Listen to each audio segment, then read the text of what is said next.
Hello and welcome to People in Profit on France 24. I'm Charles Pereira, and this week we'll focus entirely on India. Voters there have until June 1st to cast their ballots in national legislative elections, which will decide the makeup of the Lok Sabha, the lower house of parliament made up of 543 MPs. High on people's minds will be questions relating to the Indian economy. How has the world's most populous nation and the fifth biggest economy fared since the 2014 elections, when Prime Minister Narendra Modi and his party, the Hindu nationalist BJP, came to power?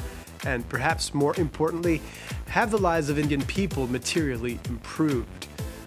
Well, to help us set the stage here, let's turn to France 24's New Delhi correspondent, Pavni Mittal. Pavni, in their campaign, what arguments has the BJP put forward on its handling of the economy? Hi, Charles. Good to see you, too. Now, the BJP is promising continuation, and it says it has good reason to. It says that under its governance, India has become the world's fifth largest economy, and that if it does return to power, it'll make it the third largest. It's also talking about a tax system it introduced all the way back in 2017, saying it has made taxation simpler and more streamlined. It also says it has made India a global manufacturing hub. Now, in terms of promises, it says it'll increase investment in critical sectors like infrastructure, automobiles, electric vehicles and textiles. One of its benchmark policies over the last few years that has actually helped Prime Minister Modi become more popular in India are welfare programs, subsidies of food and fuel and fertilizers. Hundreds of millions of Indians depend on these, and the BJP says that if it returns to power, it'll continue to expand these programs. And conversely, what has the opposition alliance led by the Congress party been saying? So the Congress party is India's main national party and main opposition party, and it has actually hit out at the BJP over its claim, saying that the growth that India has clocked has been, quote, jobless. It's talking about the high unemployment numbers, which unemployment in India has been the highest has been in decades, particularly among young people under the age of 25. And it says its response to this crisis is going to be a flagship apprenticeship program. This is completely new. It says it'll come up with a one-year program for fresh graduates to sort of work with companies. The cost of this will be divided between companies and the government. And it says what makes this unique is that this will be a legal right for young people in India. It is also talking about giving the poorest families in India about 1,100 euros a year. Now, farmers, they are an important voting bloc, and farmers, particularly in North India, have been protesting for some time now, asking the government to guarantee them better crop prices. And the Congress says that if it does come to power, it will expand on guarantees of crop prices. Pavni Mittal reporting from New Delhi there.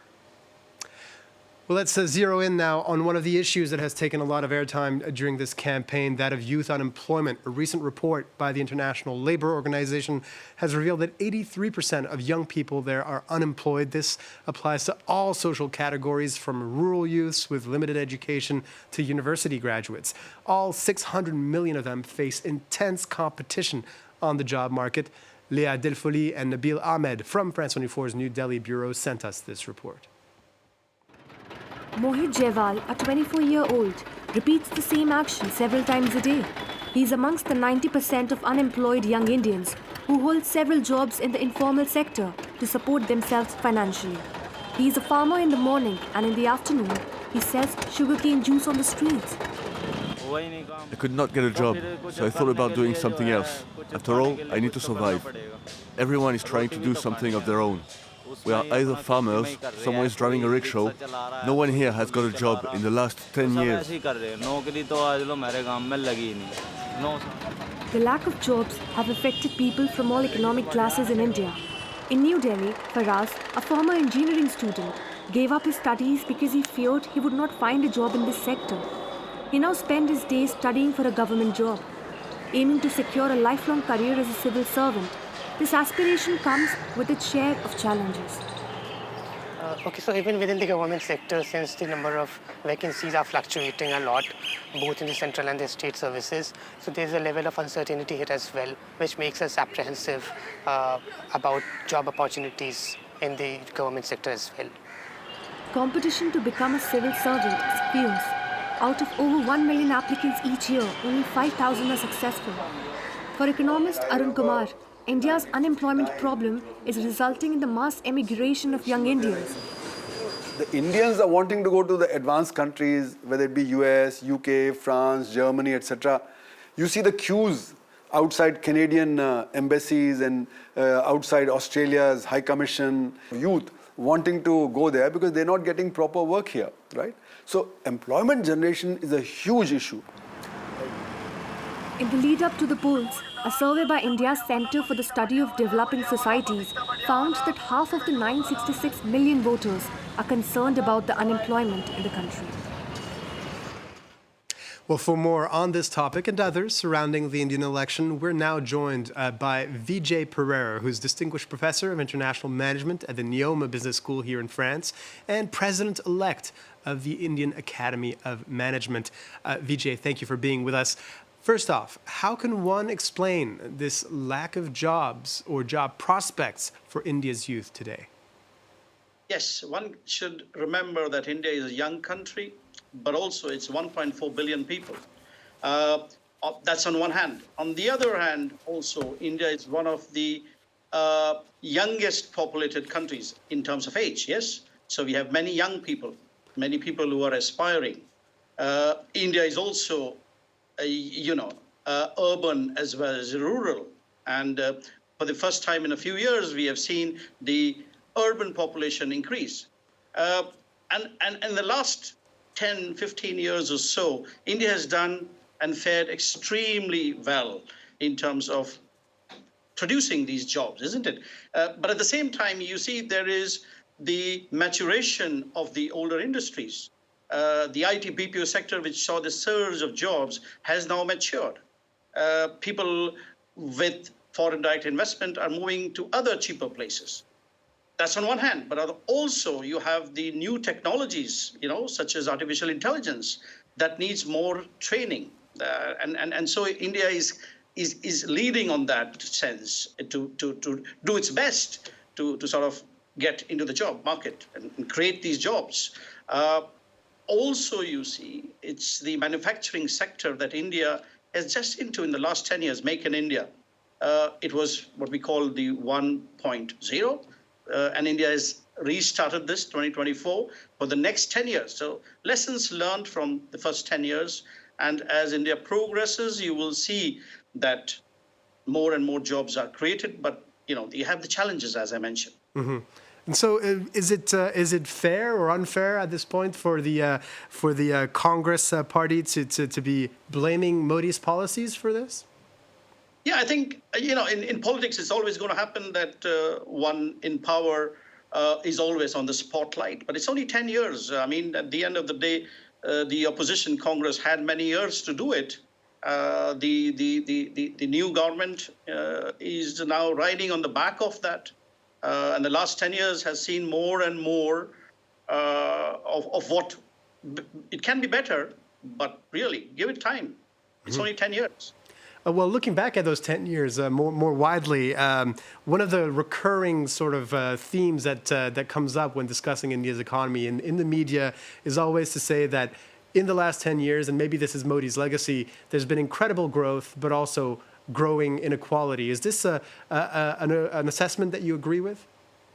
Not really, because at the end, we have still grown. And compared to other countries, compared to our internal and external challenges that I mentioned, we have still grown. I mean, now the inclusivity, as most people talk about, will happen. It takes time. But initial surge, it's like everybody's starting from ground zero, and there's a race. And some reach earlier, some later. And it takes time. I think over the next 10 years, that inequality will have to be shortened, will have to be brought down. And you compare, it's an emerging country. If you compare inequalities across the world, India has not done very bad, to be fair. Mm-hmm. Moving on now to another topic, a limited number of companies have really reaped huge rewards from India's growth in the last 10 years, especially the Adani Group that won many infrastructure building contracts and which is accused actually of having overinflated its stock market value. What do you make of the relationship between Modi and the BJP and conglomerates like the Adani Group? Yeah, I mean, if you look at across the world, I mean, the US or Europe, it's going to be the same that political parties will have certain favorites. In India, more specifically, you had the Godrej and the Tatas, and these were the favorites of the previous governments, and so such favorites will always be there. But as the party matures, as you get a larger mandate, I think these things will even out eventually. But certainly, every political party has their favorites, and we cannot say because at the end, what counts is nation building. The conglomerates are there for profit. The political parties are there to give them the opportunities. But look at the number of jobs that have been created. Look at the number of business and the attraction of foreign direct investment. Also look at the number of investments that these companies have made abroad. So it's sort of a win-win situation. And we go back to the economic theory of the Scottish economist who says at the end, greed is good, but it also creates more jobs, more opportunity, better goods. Adam Smith. Isn't there a sense, though, that increased competition, like a wider spread of these contracts, of this infrastructure market, to take the example of the Adani Group, would be fundamentally better for the Indian economy? Yes, and I think that will even out. As I said, we have a very strong legal system. We have watchdogs in place. We have the Fourth Estate. All of these, at least we have an open society who can talk about it. And so eventually these things will even out, and responsible business will prevail.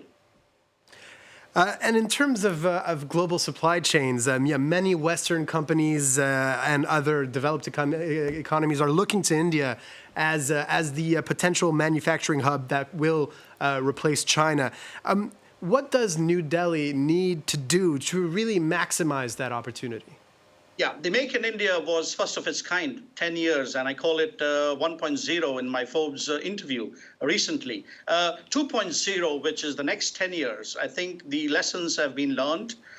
If the first 10 years were more supported by government funding and by policy making, the next 10 years, starting this year, that coincides really with the elections in India, we'll see a lot of foreign direct investments. We'll see the opening up of more and more sectors for India as an opportunity in terms of manufacturing.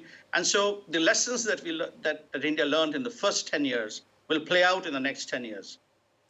Vijay Pereira is a distinguished professor of international management at the Neoma Business School here in France. Thank you for speaking with us. Pleasure. Thank you very much. And that's all we have time for this week. If you'd like to watch any of our previous shows, feel free to look up People and Profit on the France 24 website or on the podcast platform of your choice. In the meantime, thank you for watching and stay tuned.